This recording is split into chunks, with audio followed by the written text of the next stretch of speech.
The debt ceiling deadline is now 15 days away, and the White House and Congress have yet to come to an agreement. Joining us, former Vermont Governor and DNC Chairman Howard Dean, our guest host today, continues with the Senator Pat Toomey, a member of the Budget, Banking, Commerce, and Joint Economic Committees. And Governor, I was looking at some of your notes, and you point out that when you're not a big tax and spend guy. You're really not. That's true. I know. He's really not. And when you were in Vermont, you were, I mean, you like business. I think all you had was, what, Ben & Jerry's and like some syrup or something up there. But you like, but when we talk about where we should raise taxes, I know that you figure if we're going to cut anything in Social Security or Medicare, you think it's only fair that we do something on that end. Should we do it for capital gains and dividends, or would you like to raise marginal rates? Would you like to raise marginal rates on everybody?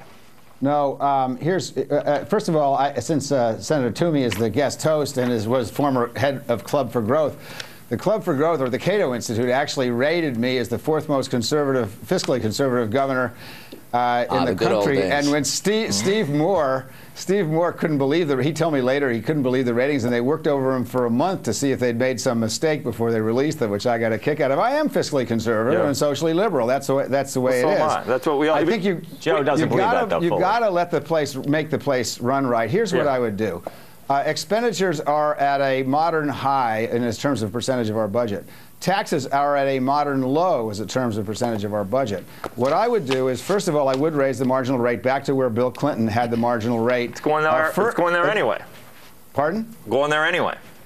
Okay, so that's what we should do. Okay. On everybody or just the rich? That's not much money. Initially, on the folks that are the high-income folks. That's not going to raise much.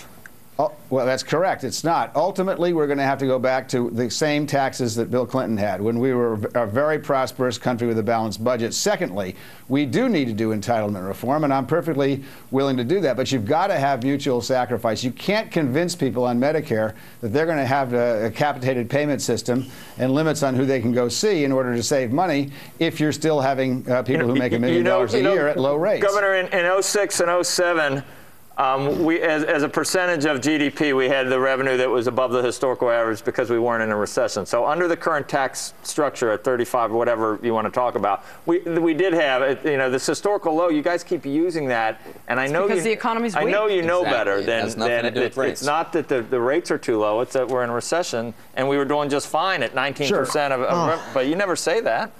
Well, we weren't doing just fine. We were running 19%.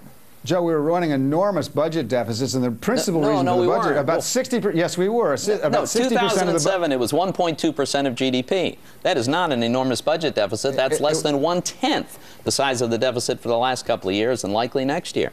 It was an enormous budget deficit relative to where we were running when Bill Clinton was president of the United States, and that's the point. Look, I mean, we've got to look. I think that we agree that we have to balance the budget, and I think that we agree. President doesn't.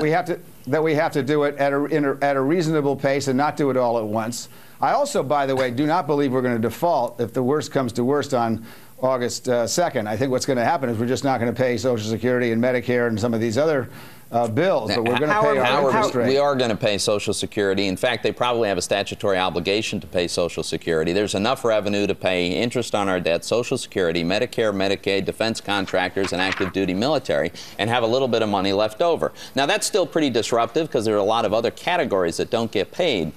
But I just think that the administration's been very irresponsible in suggesting that we're going to have a catastrophic default.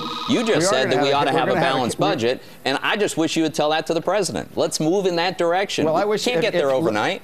But we need help from both sides. We can't have this ridiculous insistence that there not be any revenue enhancements whatsoever. That's not ridiculous. Why should we give $53 billion a year to the oil companies when we're asking people on Medicare to sacrifice? In fairness, the president has squandered a great opportunity to support meaningful tax reform, get rid of some of the egregiously ridiculous features in this code, and have a corresponding reduction in marginal rates. That would be very pro-growth. Well, you cannot cut taxes when you're cutting Social Security, and that's what you guys are proposing. Social Security. Howard, why won't the president get behind what you just talked about, which is really having a balanced budget? That seems like a sensible, reasonable thing to do.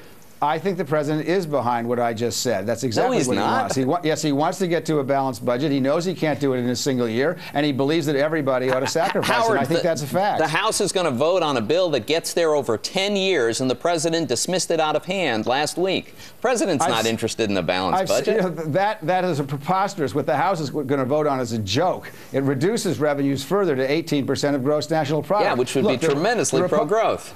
It would be tremendously pro-big corporations, and this is a ridiculous. This party has been hijacked by the biggest corporations in America, and I think we got to do better than that. Everybody is in this together. That's the president's point. We have yet to see a single specific spending cut that the president has advocated, and from day one of his administration and through today, he has consistently advocated ever more government, higher spending, whether it's a budget resolution, whether it's punting to a commission that he then ignored, whether it's a CR where he fought to spend every dime he could, whether it's insisting on a debt limit increase with no conditions attached.